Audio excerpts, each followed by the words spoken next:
Welcome to Coffee Conversations. I am your host, Jen Lobonc Billhartz, and I've got a guest all the way from Austin, Texas today, Clayton Corn. Hey, how you doing? Hey, good. How are you doing? Doing good. Good to hear from you. Awesome. It's a pleasure to meet you. Same here.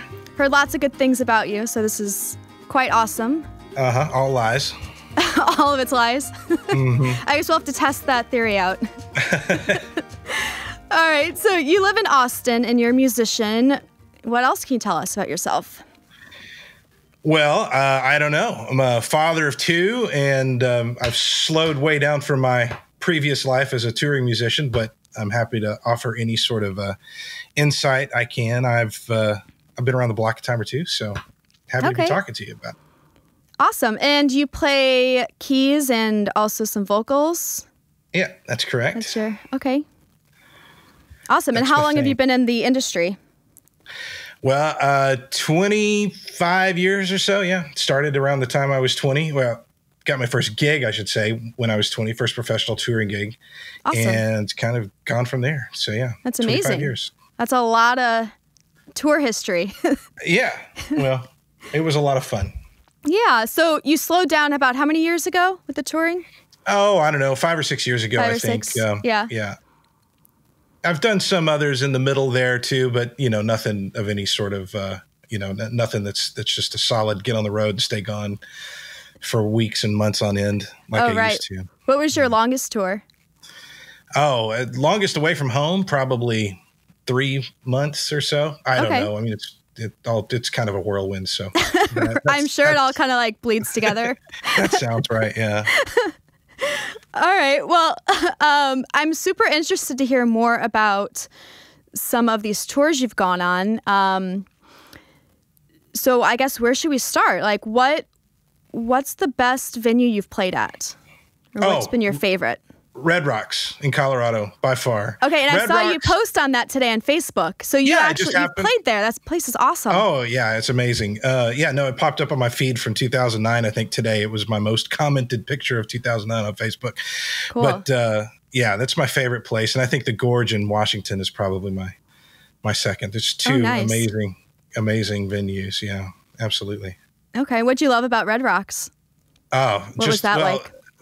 Mostly just the scenery and the setting. I mean, you went from stage, you look out at the crowd, and I think it seats 10,000 or something like that. But it's just this giant amphitheater that goes up and up and up, and then these cliffs on both sides, and they're all lit up, and it's amazing. And then you realize that the Beatles, U2. It's the place was built in, I don't know, I think the 20s. Oh wow, yeah, it's gorgeous. I made it out there.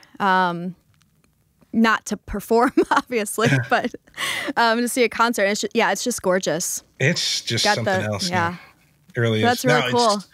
It's high elevation, and you have to walk up a bunch of hills to get where you're going. So by the time you get to the stage, you're exhausted and out of breath. And did you have to lug all your gear, or is that all taken care of for you? Oh no, yeah, it's all taken care of for you. So yeah, well, that certainly helps. Yeah. It is. It Passed does, out before the show starts otherwise. Yeah. Well, I guess it depends on the situation. For me, I was lucky enough that somebody always pushed my gear around for me. So yeah. And you played keys primarily, right? Piano? Yes. Yeah. Piano, organ. Just enough accordion to get myself in trouble. Oh, really? Yeah. Interesting. Just anything with keys on it. It's kind of been my bag.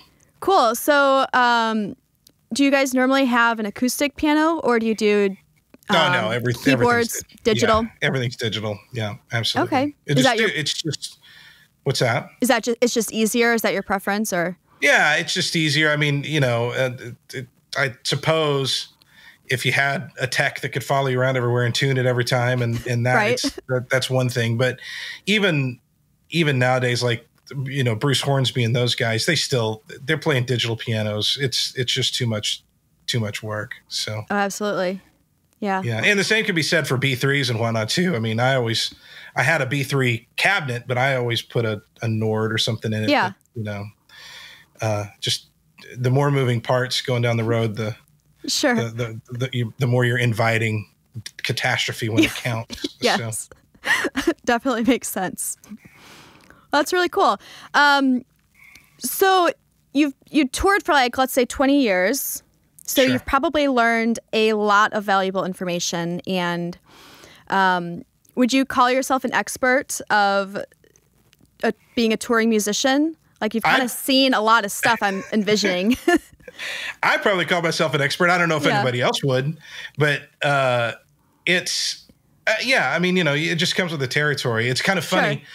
Part of the reason that I stopped was really, I mean, my son's 7 now, so I stopped right about the time he was born, my oldest.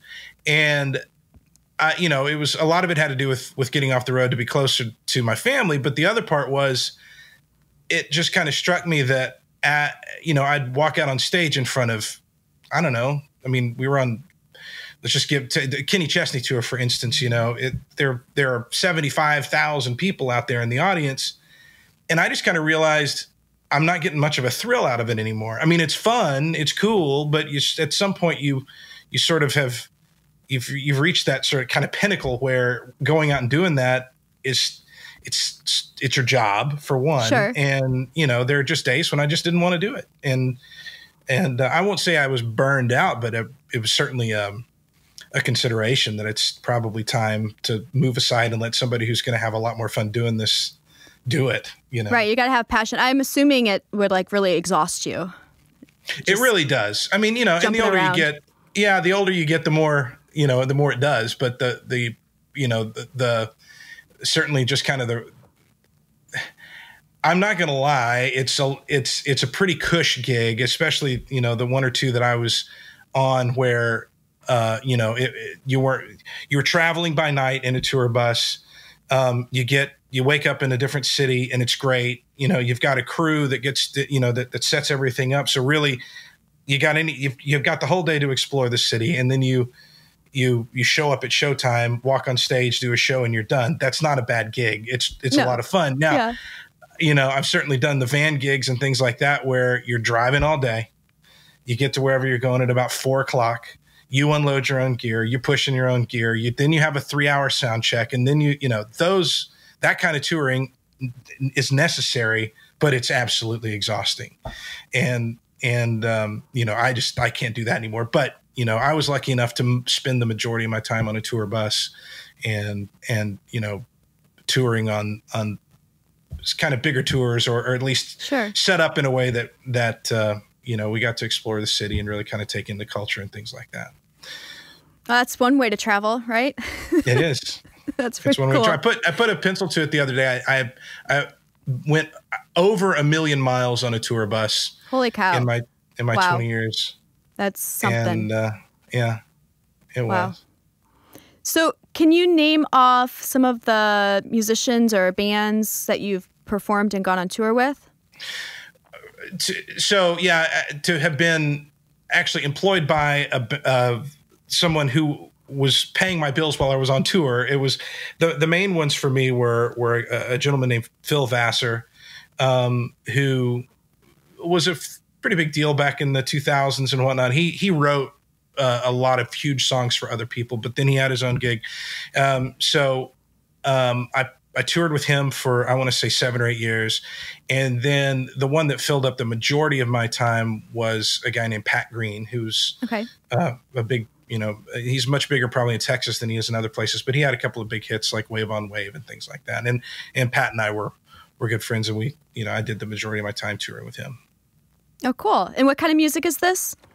Primarily country. It always paid the bills. I grew up in Texas. I kind of came by it, honestly. I grew up in West Texas, tiny little town, and listened to country music as a kid, and then moved to Nashville, right around 20 or 21, and that's when. Nice. Yeah. Is that when things kind of took off? Did you move to Nashville knowing that you wanted to get more into the music scene? Exactly. That's why I moved. I went to a little music school in West Texas called South Plains College. Okay. It's why I'm interested to learn about what you guys are doing there, because South Plains, they had a commercial music program that was geared specifically towards kind of preparing you to do what I did, Oh, that's awesome. Really? Yeah.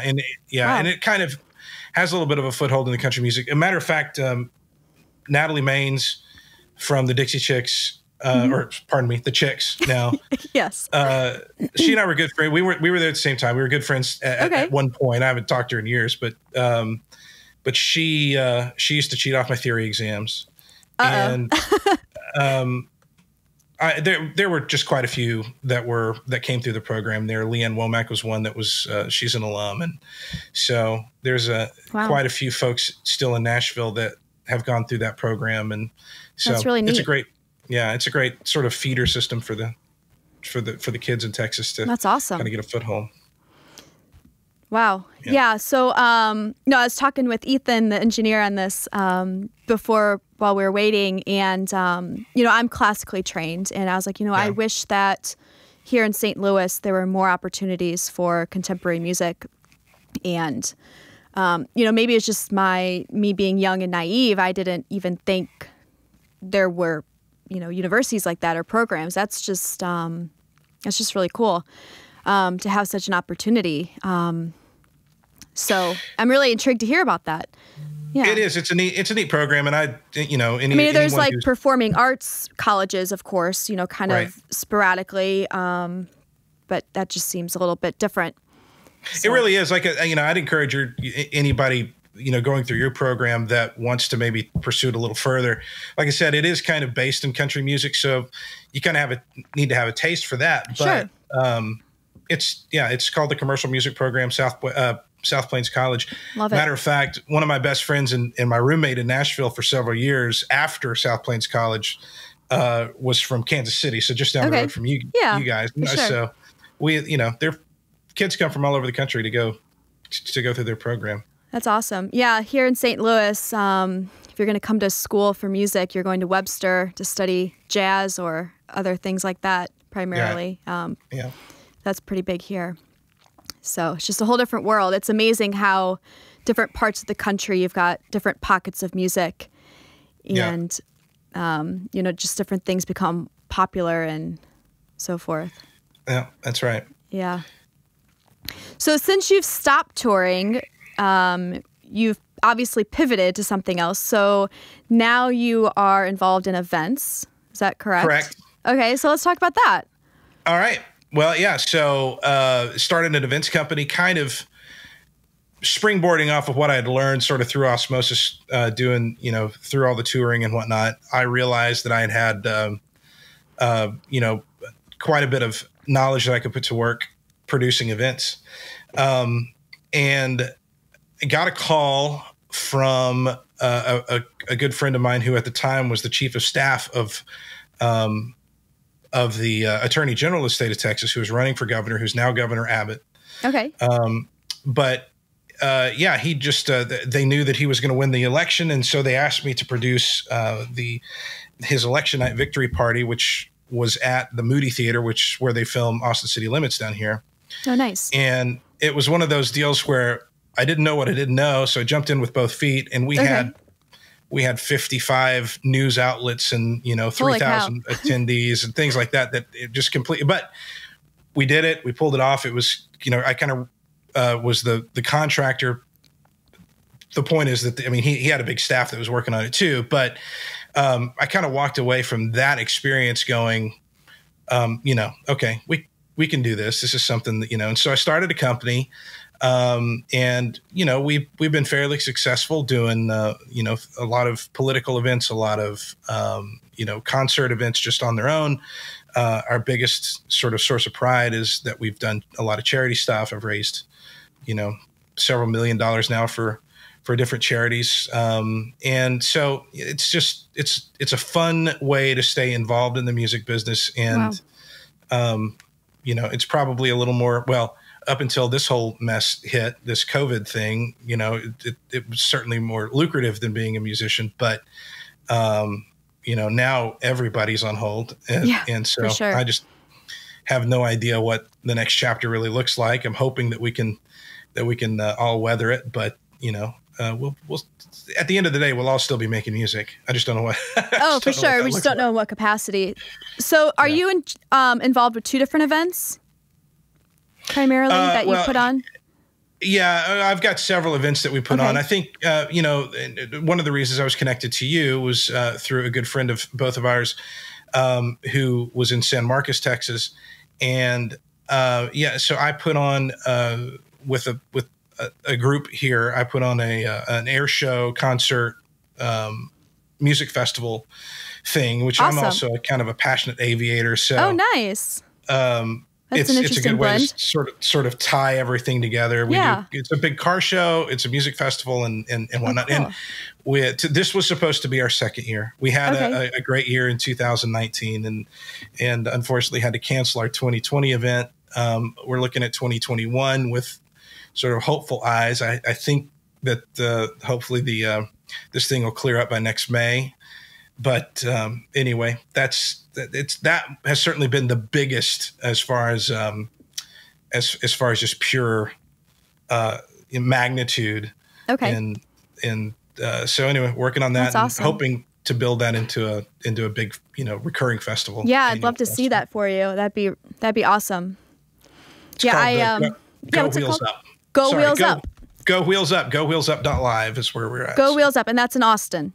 It's in Austin. Yeah. Awesome. Yeah, there's St. Louis tried to get a big music festival going, and it was moderately successful for several years, called Lou Fest. Mm-hmm. And I don't know if you're familiar with that at all. Yeah. I think Brian Cohen originated it, like 2007-ish. I want to say, and then it transferred to a couple of other guys a few years back, and then was it last year or the year before? It just completely disintegrated, really? And it was kind of devastating to me. I loved that festival. In 2011, I actually had the opportunity. I was on the board, in which we got to decide and book the bands, and so Flaming Lips. They're probably they were one of the headliners. Yeah. So I got to hang out with them backstage, and that was just really cool. Like I've always been kind of passionate about events too. The music school gets really involved in events. We were at Lou Fest a couple of years, and we still get involved in the community. But same thing, everything's just canceled, and a few things in our community are trying to, hang on by a thread, but definitely very modified. But events are just really cool. I don't know. There's just something about it that I've always just really enjoyed. So kudos to you on all of that. Thanks. Yeah, it's a fun way of life. And that's the whole point. Yeah. And at the heart of it, I'm an entertainer, and I like watching, seeing the smiles on people's faces when something cool's going on stage, or the look in a kid's eye when he watches an airplane take off. It's just so much fun to sort of be in the midst of facilitating that for people. Right. I'm sure it's different for you being on the opposite side of the stage. Oh, it is. It is. Right. And I look up at the kids now playing, and I don't miss it one tiny little bit. You don't. No. You're satisfied. Yeah. That's awesome. I mean, that's what's important. And so that one's called Go Wheels Up. Yes. And how do you we have a couple of air shows here in St. Louis, but I don't know. I know nothing about it. I'm not behind the scenes or anything. But how do you coordinate airplanes with music? So you're actually how does that work? Are you finding private pilots, or just kind of it's a whole go industry? Through that? Okay. Yeah, the air show industry is an industry just like the concert industry is. It's a lot more, concerts, you get into the bigger acts, and they've got management, and they've got booking agents and everything that you have to go through. So honestly, that is a lot more difficult to navigate than, just calling. But there's a big thing called the International Council of Air Shows. It has a convention every year, and the entire air show industry sort of goes there. So it's really easy to go walk up to whoever you want to, come perform at your show, talk to them, strike a deal, Interesting. And it's a lot more, person to person than the music industry is. But tying it all together It's just a scheduling thing. We'll have air show in the afternoon, followed by concert in the evening, and other things to do throughout the day. So, it's as far as that's concerned, it's not that, it's just making sure everybody stays on schedule. Sure. No, that's really cool though. And are you a pilot yourself? I am. Okay. Yeah. Started flying back in Nashville in 2002, I think too. So. Oh, wow. So it's a nice tie-in for you. Yeah, it is. But I'm just a nerd. So it's, They say that the apple doesn't fall far from the tree, so I fall all the way to China, a homeless girl living on the streets. Help me, my bottle's getting empty, feeling like I'm losing the game of life. I need some help with my self-regulation. Aberration, it's not working out. Not working out. Not working out. Not working out.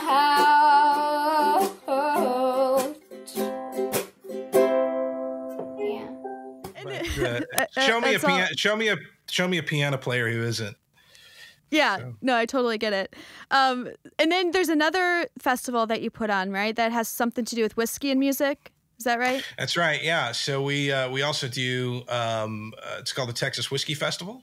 Okay. And so Texas has garnered this really vibrant craft spirits scene. Whiskey is just one component of it. But sure. Matter of fact, I live in Dripping Springs, Texas, and you can probably get Dripping Springs vodka, I think, up in your part of the world. Yeah. But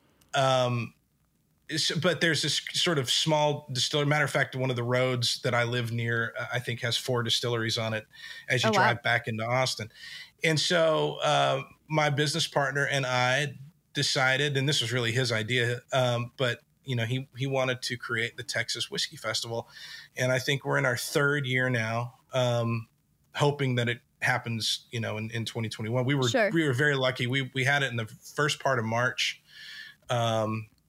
this year, and I mean, as soon as we were done with that, the whole state shut down. Oh wow! So we were lucky to have had our event this year, and it was a bang up event. But there are some fantastic distilleries here. There's some whiskey that stands up against anything else in the world. And so it was that. And then we tie that in with music, just, kind of our Texas thing. And it's a fantastic evening.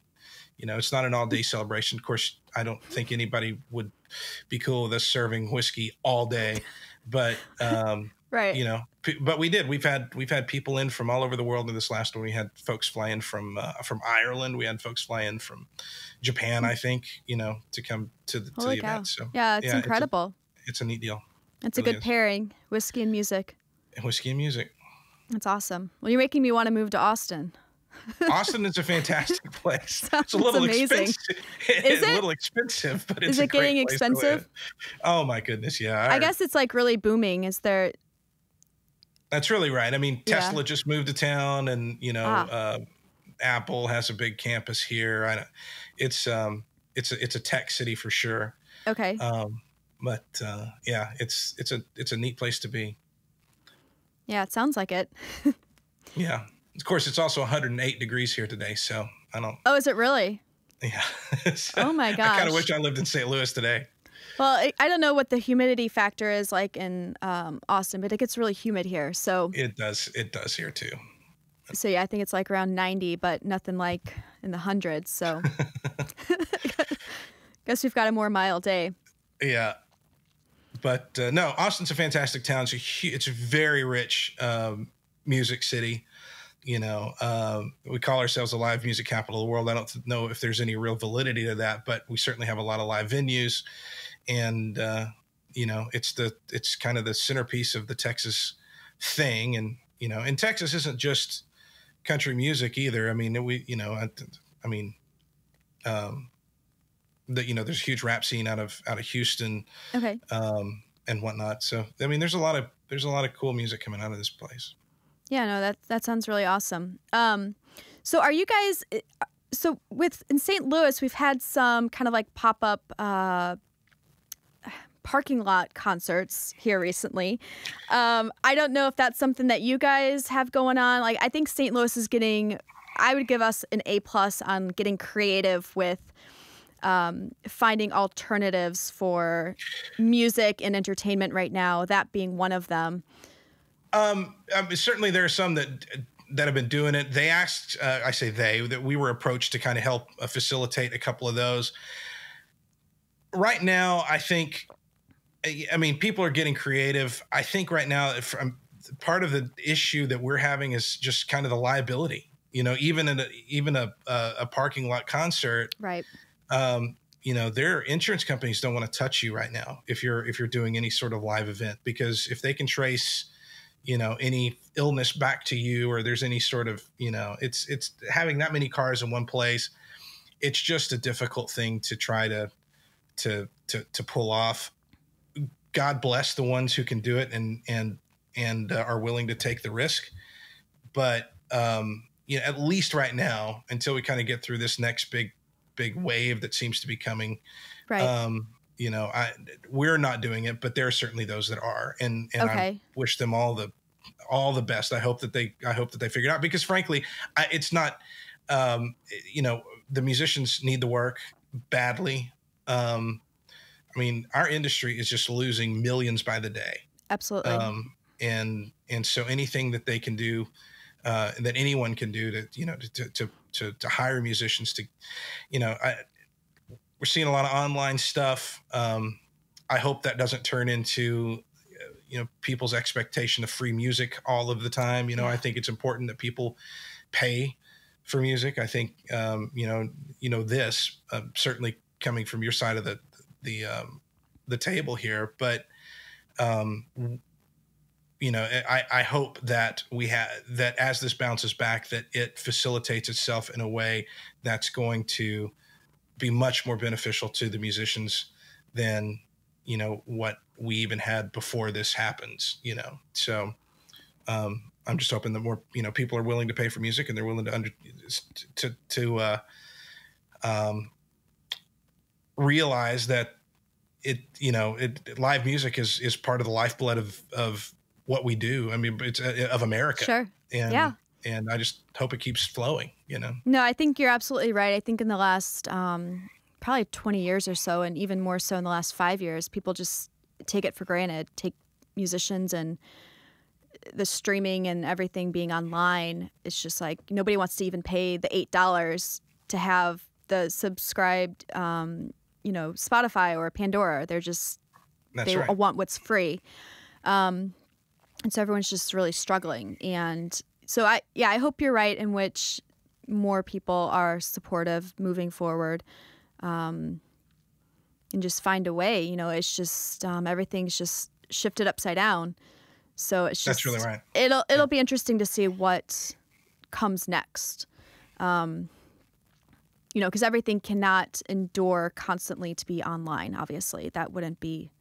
That's right, and it wouldn't work. So, well, that's what I meant by saying that live music is the lifeblood of what we're doing, because what we've done now, and I haven't given a lot of thought to what I'm about to say, so if I ramble, I apologize. But it's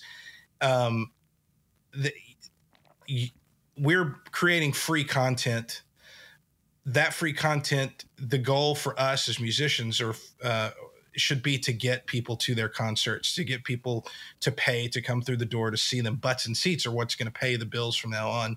Certainly, there's going to be some licensing revenues and things like that. I'm talking about, for the lucky few, ad campaigns and things like that actually still will pay handsomely from a recording standpoint. But the vast majority of the music that's being recorded will never recoup the recording cost on sales alone. It's all going to be getting people to show up and support live music at the local level, live music at the state level, and live music at the national, international level. That's how. Sure.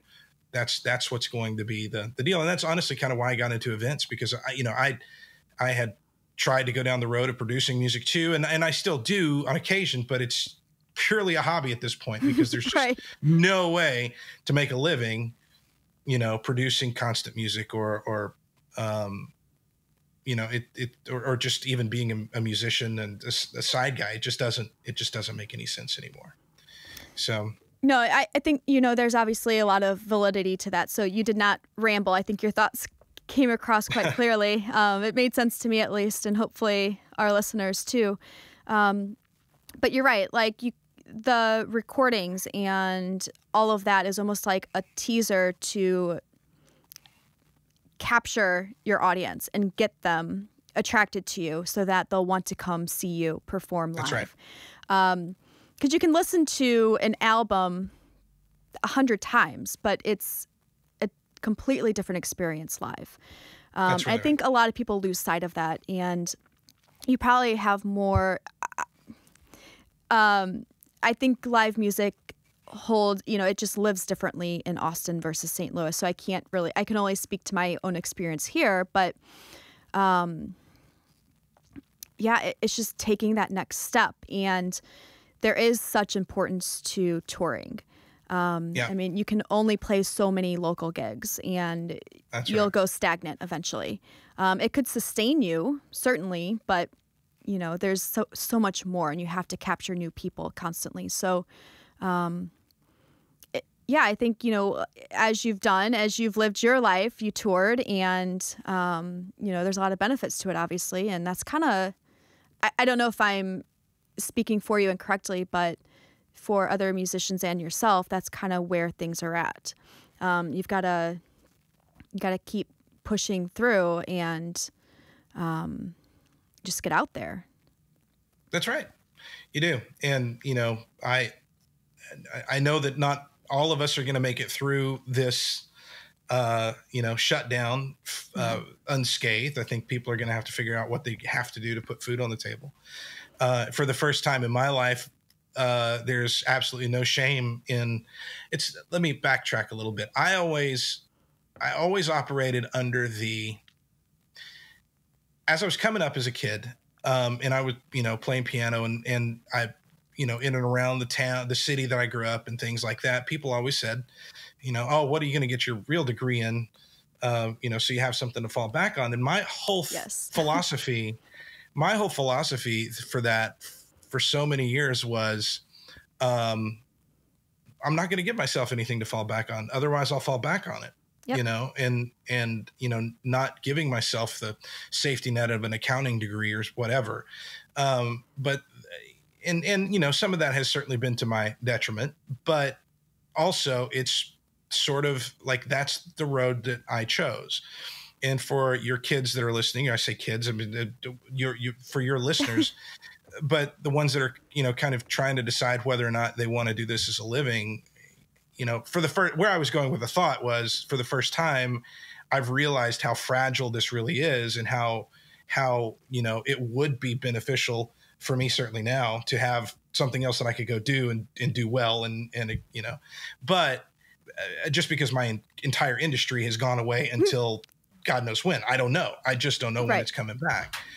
But all of that being said, if you want to go do this, and this is your passion, whether it's recording or whether it's songwriting or producing or touring or whatever it is that you want to do with your talent, give that talent everything that you've got. There's certainly a bit of luck that comes along with it. But if you work hard enough at it, you're gonna get to where you want to go. And I say all of that with a caveat of, these are just really weird times. They are. And so you couldn't have predicted. I think you've had a very full life as a musician thus far. So you had mentioned needing something to fall back on, and you hear that all the time with these young musicians. Like, what's your real career going to be?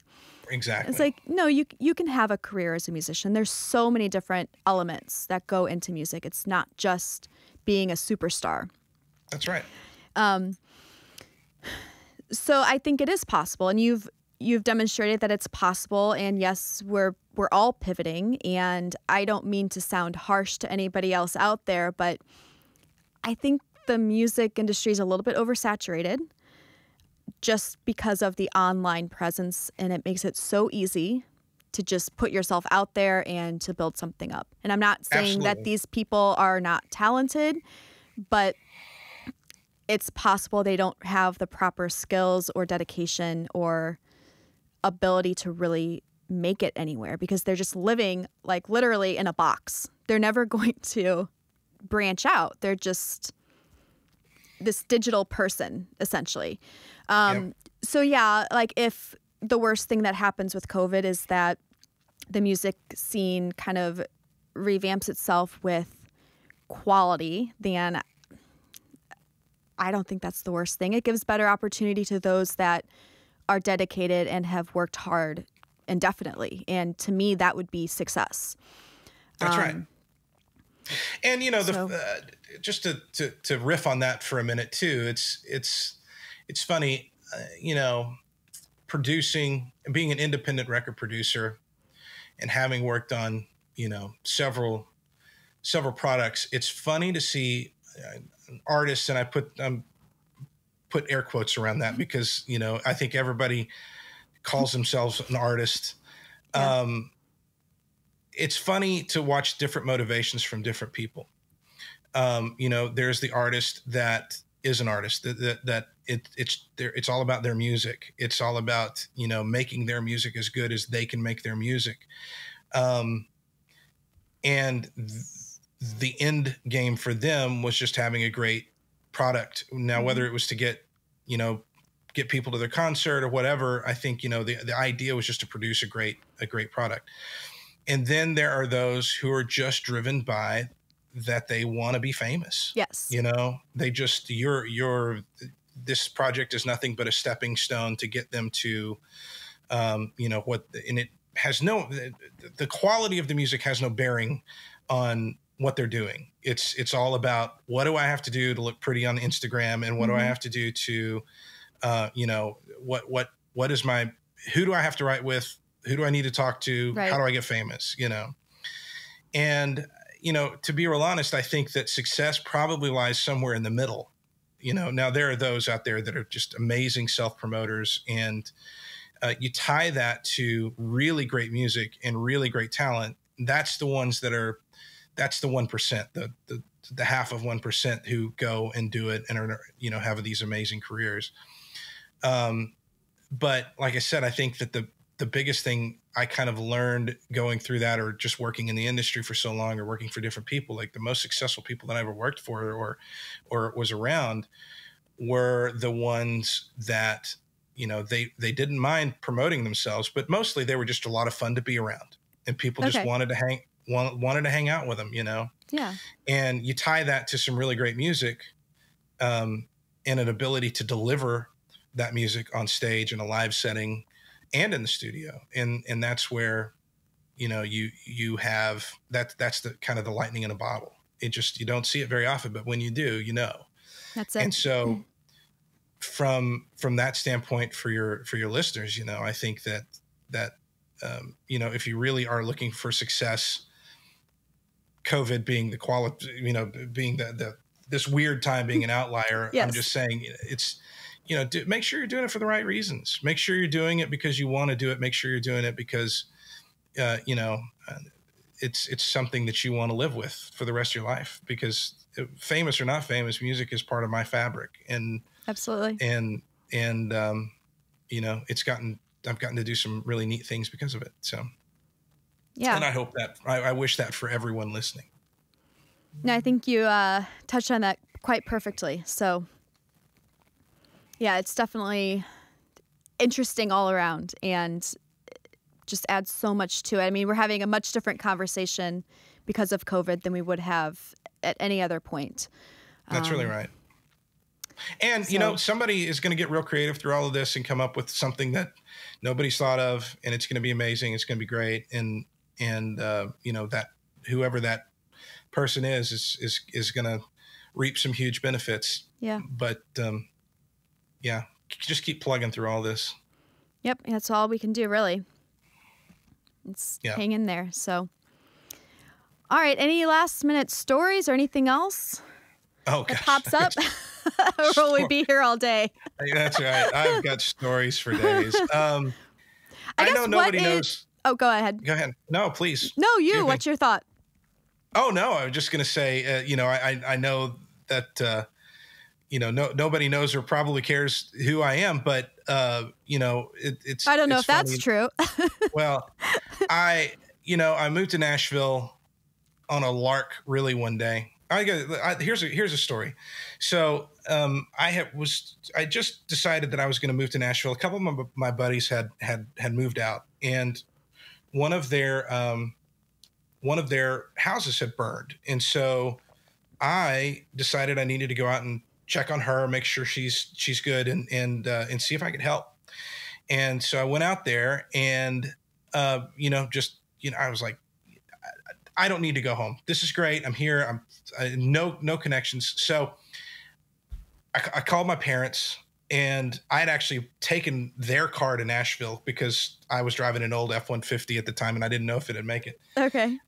So I had driven the night because I was going to stay a few days and come back home. And so I called my dad and I said, hey, why don't you just load up what you can in the back of my truck? We'll meet in Little Rock, Arkansas. It's about halfway in between where I was, my home in Nashville. And so we met in Little Rock. We stayed at a Red Roof Inn. And the next morning, I was going to take my truck to Nashville. I get in my truck. I realize that somebody had broken into the back of my truck in the middle of the night and taken every last thing. Oh, no. Every last, they'd stolen my entire life. Which that was like all of your belongings. All of my belongings, my keyboards, everything was gone. And the only thing they had left was a pull-out couch because I guess they couldn't pull. They just didn't want to lift it. Too heavy. So, yeah. So anyway, that's how I moved to Nashville. Literally, it was me, my truck, and a pull-out couch in the back of my truck, and two very supportive parents. And so, I found a place to live, and that was, But what was kind of funny about it was I got there, and at the time, this was in 98 or 99. So it was kind of before the internet and everything. And so there was a rag, it's called the Nashville Scene. It's just a local, free paper that's in every restaurant. And there's a classified section. And I placed an ad in there. I think it said like young, hot keyboard player looking for whatever, some stupid thing like that. But, like the next day I got a call from a guy named Brady Seals, who at the time had a couple of big hits on the radio.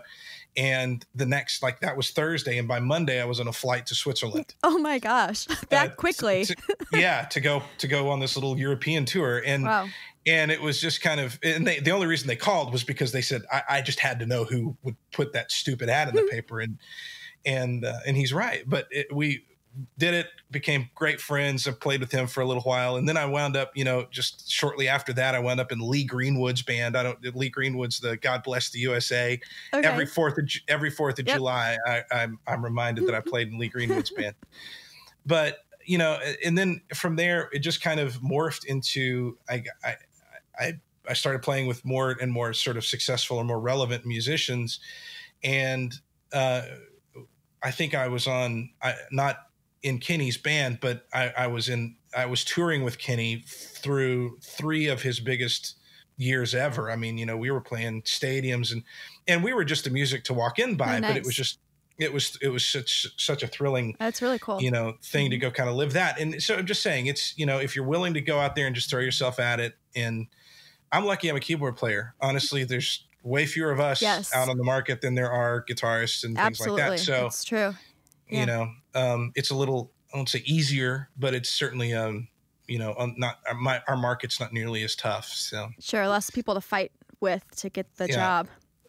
But, anyway, it was a lot of fun, and I'm very blessed to have gotten to this point in my life, and so that's kind of where it all took off, was with that move. Yeah, that really is right. And then I moved back to Texas and started playing with Pat Green, who was still in that, he's still a Nashville act, I guess. I mean, he's signed or up until recently, I guess he's been signed with a major label, but, that was the deal. It's just, kind of getting to rub shoulders with all those different folks. It's a lot of fun. It sounds incredible. Yeah. It's quite the dream. You've lived the dream. You're living the dream. You're still living the dream. Trying to. Aren't we all? Yeah. Well, listen, good luck to you too, and everything that you guys are doing. This is really neat. I wish I'm going to keep watching what you guys do. And no, I appreciate that. I had nothing better to do during quarantine than. Well, I was talking to. I've got kind of the sounding board guy. He's a producer from Nashville, just moved back to St. Louis. He's with Shock City too. But whenever I need something, I call him, and I was like wanting to chat with him about SEO on the website or something. We wound up chatting for 2 hours. And at the end of the conversation, I couldn't even tell you what his recommendation was for my website. But somehow we decided I was going to start a podcast. And I was like, I'm not the best person for this. I'm not very outgoing. I have never done anything like that. I've never recorded. But I just dove into it and I was like, what the hell? Why not? It'll be a pretty cool extension of the music school, and I'll get to, chat with some of my favorite local musicians. And I've started now to branch out, obviously, with you. And I've got somebody else on the horizon from Nashville that I want to get on in a couple weeks as well. So it's just been like really cool. I'm not sure where this is going to take us, but I'm loving it so far. And if I can bring more exposure to the actual music industry to our students or even young musicians, like I think I don't quite know what our target audience is quite yet for our show, but I'm kind of hoping through the guests that I've had on, I think we're hopefully inspiring some people, giving them some good tips for really what to do to get their stuff, their musicianship, and all of that stuff kind of taken off. So we'll see, but it's been a fun ride so far. And well, you're real good at it. You really are. I appreciate that. For it, so, yeah. Well, I appreciate. I'm learning some stuff. Yeah, no, you're great. Well, thank you. All right. Well, it's been a pleasure meeting you, and thank you so much for your time. Thank you for having me. Yeah. So do you have websites or links or anything you can share with the audience as far as your events go, or anything else that you'd like to promote or stuff to kind of be on the horizon? Yeah. The biggest one, obviously, well, we've got the Texas Whiskey Festival. So it's txwhiskeyfest.com. Please check that out. And is that whiskey with the E or no E?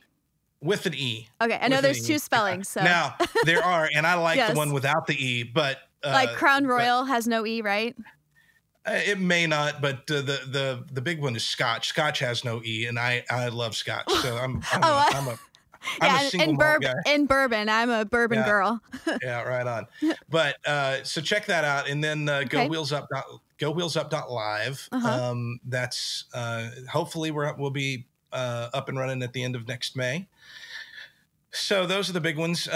My company is called Craftsman Events. So we're at craftsmen.events, craftsmen.events. Okay, and you can kind of see what we're up to there. Awesome. And and then I'm sort of tacitly and conservatively working on a couple of my own little music projects here and there. So maybe I'll have something to throw out there soon. But yeah, no, that'd be cool. I'd be happy to share it when it comes out or whatever it is. So awesome. Right on.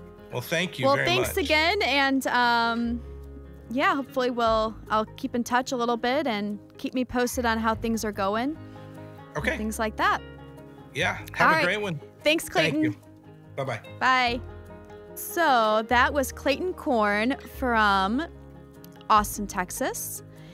And he has been on tour. He's been in the industry for 20 plus years. Now he is producing events. So that was really cool having Clayton on. And be sure to check him out. If you're in the Austin area, be sure to check out his events if you get a chance. So thanks for being here. Be sure to give this video a thumbs up. We really appreciate that. And also hit subscribe so you can catch our latest videos as they come out. And of course, share as you can, and you can also support. So thanks so much, everybody, for being here today, and we'll see you next time. Again, this is Jen with Coffee Conversations. Bye.